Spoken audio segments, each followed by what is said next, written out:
OTT చూసే ముందు ఓసారి ఇటు చూద్దాం. పూర్తి వివరాలకు చదవండి రేపటి సాక్షి దినపత్రిక.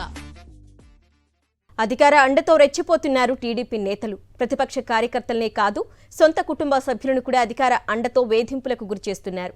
తాజాగా విశాఖకు చెందిన టీడీపీ నేత ఉమ్మి సన్యాసరావు అదనపు కట్నం కోసం వేధిస్తున్నారని సిపిని కలిశారు ఆయన కోడలు రోహిణి. ₹1 కట్నం తేవాలంటూ కోడల్ని వేధిస్తుండటంతో విశాఖ సిపికి కలిసి గోడు వెళ్లబోసుకుంది. అధికార అండతో తమను భయభ్రాంతులకు గురిచేస్తున్నారని, తన క్యారెక్టర్ను తప్పుగా చిత్రీకరిస్తున్నారని ఆరోపించారు. ఆడపిల్ల పుట్టిందని తనను అత్తింటికి రాకుండా అడ్డుకున్నారని రోహిణి ఆవేదన వ్యక్తం చేశారు.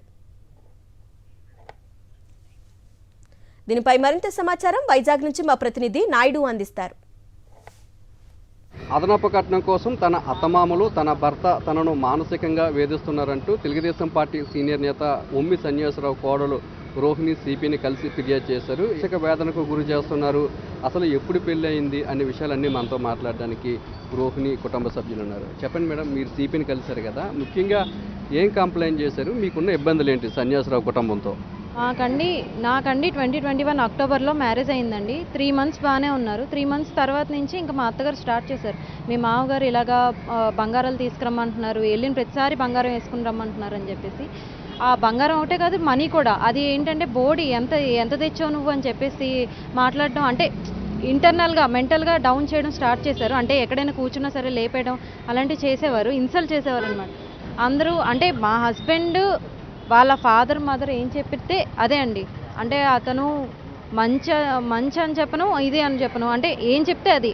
తను ఓన్గా ఆలోచించే ఇది కూడా వాళ్ళు ఇవ్వట్లేదు, ఛాన్స్ కూడా ఇవ్వట్లేదు. మీరు పెళ్లి సమయంలో ఎంత కట్నం ఇచ్చారు, ఇప్పుడు వాళ్ళు ఎంత అడుగుతున్నారు మళ్ళీ మిమ్మల్ని అదనంగా? అంటే మేము ఇచ్చింది పెళ్లికి ముందు 10 lakhs ఇచ్చామండి. తర్వాత ఏంటంటే 25 lakhs 50,000 అనేది ఇచ్చాం. తర్వాత బంగారాలు ఇంకా మా దగ్గర ఉండాలి, ఉమ్మడిలో పెట్టాలి కదా, తీసుకుని రమ్మనండి, ఉన్న ఒక అమ్మాయికి పెట్టుకోలేకపోతున్నారా మీరు? మీ అమ్మ ఏమైనా అడుక్కు తింటుందా ఏంటి? మీ నాన్న గాజులు తోడికి కూర్చున్నాడా ఇంట్లోని? అంటే రెచ్చగొట్టడం, మనుషుల్ని బయటికి లాగడానికి ట్రై చేశారు క్యారెక్టర్స్ మీదకి. నేను ఇలా మాట్లాడుతున్నాను, ఏంటి ఇలా చేస్తున్నారని చెప్పేసి మా ఫాదరు అవన్నీ ఆలోచించి మెంటల్గా డౌన్ అయిపోయి బ్రెయిన్ స్ట్రోక్ వచ్చిందండి. 2 times వచ్చింది. ఆ 2 times వచ్చినప్పుడు కూడా ఆస్తులు ఉన్నప్పుడే ఇచ్చేయాలని చెప్పేసి ఆ వర్డ్స్ అనేది ఆవిడ యూజ్ చేసిందనమాట. చెప్పండి అమ్మా, ఎన్ని రోజుల నుండి మీ కూతురు ఇలాంటి ఇబ్బంది పడుతుంది? ఎప్పుడైనా పిలిచి వారితో మీరు మాట్లాడారా జరిగిన సంఘటన మీద? పిలిచి మాట్లాడామండి. మేమేంటంటే వాళ్ళ ఫ్యామిలీలో అంటే ఇలా గొడవలు జరిగిన తర్వాత అంటే వాళ్ళ ఫ్యామిలీలో మేము అందరినీ పిలిచి, అంటే వాళ్ళందరికీ తెలియాలి కదండి. ఇతను ఏంటంటే కుటుంబానికి చెప్పరు, ఇతనేదో గొప్పగా అన్నట్టుగా ఈయన ఫీల్ అవుతూ ఉంటారు. వాళ్ళ కుటుంబానికి మేము వెళ్ళామండి. మా భార్యాభర్తలు ఇద్దరు వెళ్ళి, ఏమండి ఇలా జరుగుతున్నదంటే మాకు కూడా తెలియదమ్మా అని చెప్పారు.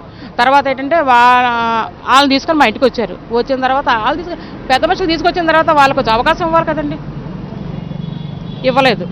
వాళ్ళకి అవకాశం లేకుండా, వాళ్ళకి అవకాశం ఇవ్వకుండా పేక్ కోసేస్తాను, పిలక పట్టుకొని ఈడ్చుకెళ్తాను. లేని పని మాటలంటే పిల్లని ప్రాణహాని ఉందండి మా ఇద్దరు కొడుకులకి, ఇతరికి, నా కూతురికి. ఆ చంటి పాప కూడానండి, పాప అడ్డైపోయిందటండి. ఆడకి ఆడపిల్ల అంటే ఇష్టం ఉండదండి, పాప అడ్డైపోయిందట. ప్రభుత్వం, సీఎం గారు, డిప్యూటీ సీఎం గారు అందరూ కాపాడతారని చెప్పి, పోలీసు శాఖ అందరూ కాపాడతారని మేము నమ్మి బయటకు వచ్చామండి.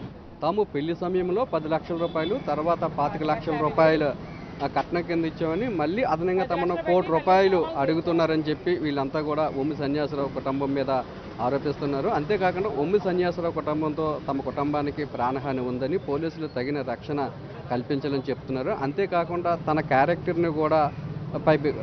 క్యారెక్టర్ పైన కూడా తప్పుడుగా తన భర్తతో పాటు అత్తమామలు కూడా మాట్లాడుతున్నారని రోహిణి ఆవేదన వ్యక్తం చేస్తున్నారు. కెమెరా రమేష్తో నాయుడు, విశాఖపట్నం నుంచి.